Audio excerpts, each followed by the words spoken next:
Hello friends, welcome to Technique. This is Nirmal here, and in this video we'll be doing the camera review of the OnePlus Nord 2T.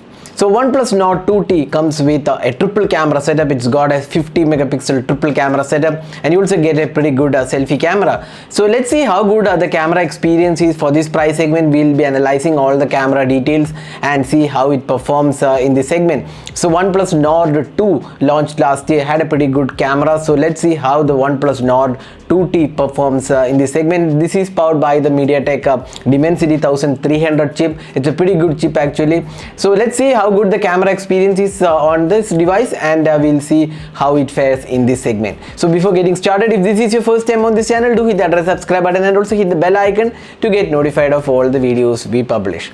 So let's begin. So first let's have a look at the hardware offered. So it comes with a triple camera setup. It's having a 50 megapixel primary sensor. It's a Sony IMX766 sensor with f1.8 aperture. You get optical image stabilization, that's OIS is included, and you get a secondary 8 megapixel ultra wide angle camera. Then you get a mono sensor here. There is no macro sensor on this device, instead it's a mono sensor. And on the front panel you get a 32 megapixel selfie camera. It's a Sony IMX615 sensor, and it's got a 32 megapixel size, and it also has electronic image stabilization and f2.4 aperture. So that's the camera hardware offered on the OnePlus Nord 2T. So let's now go straight into the camera samples and see how it performs. So first let's have a look at the daylight captures. Here you can see the camera produces good images that are detailed and fairly good sharpness levels too. The colors are mostly accurate and does not saturate the images. The sharpness levels are adequate, although at times we felt it could be a tad better, but not a major concern. The dynamic range seems good for the most part. Overall, the daylight captures are quite good and usable, and most people won't have anything to complain here. Also, we couldn't test the camera in extremely bright sunlight, as we are going through monsoon season and it's more or less cloudy here in our location.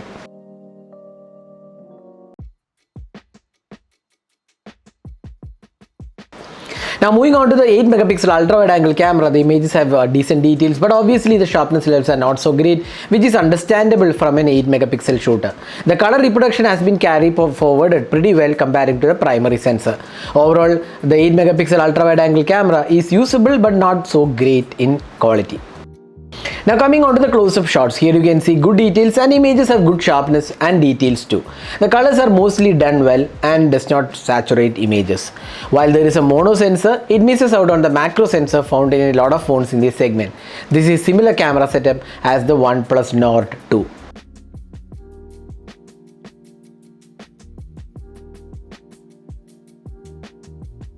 Now moving on to the portraits, here you get good looking portraits, and comparing to the previous OnePlus devices, this is good quality. The skin tones are good and so is the sharpness and details. The edge detection is also done well. Overall, the portraits are good and consistent.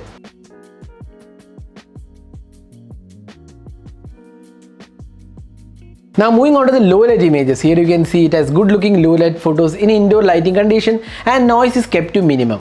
It does have a bit of watercolor like effect at times, and this is more or less evident when you zoom in, but again not a major concern though.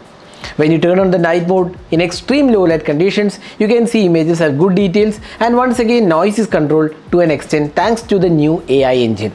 There is also optical image stabilization available for the primary camera, which improves the low light images.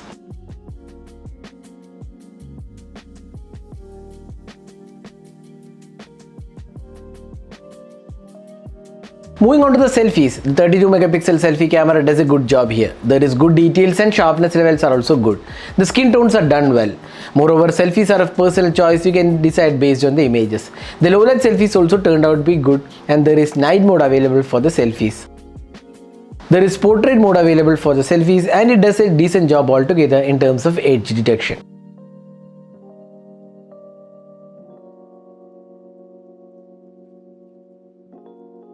Moving on to the video recording, it can record videos in 4K at 30 FPS, and there is probably only OIS available on offer. While the quality is good, the colors seem a bit boosted, typical of most 4K videos. Also, it is not really recommended for moving footage as there is no EIS included. The 1080p at 60 fps supports EIS and it does a good job with colors and looks better than 4K in terms of color reproduction.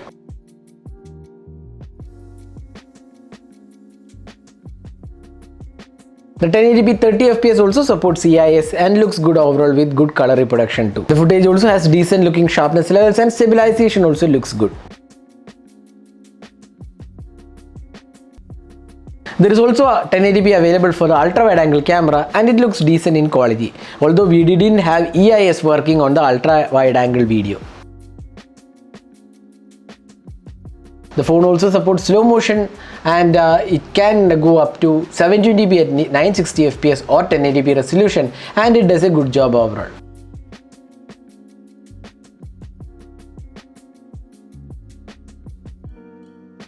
So this is the front facing camera sample taken using the OnePlus Nord 2T. It can record videos in 1080p resolution, so you can judge yourself how good the clarity of the video is and also the audio output. So that was a detailed camera review of the OnePlus Nord 2T. So how does it stack up as a camera smartphone in this segment? Looking at the images, you can see that primary camera does a good job in daylight, good portraits, close-up images along with good low-light images. The selfie camera also looks good.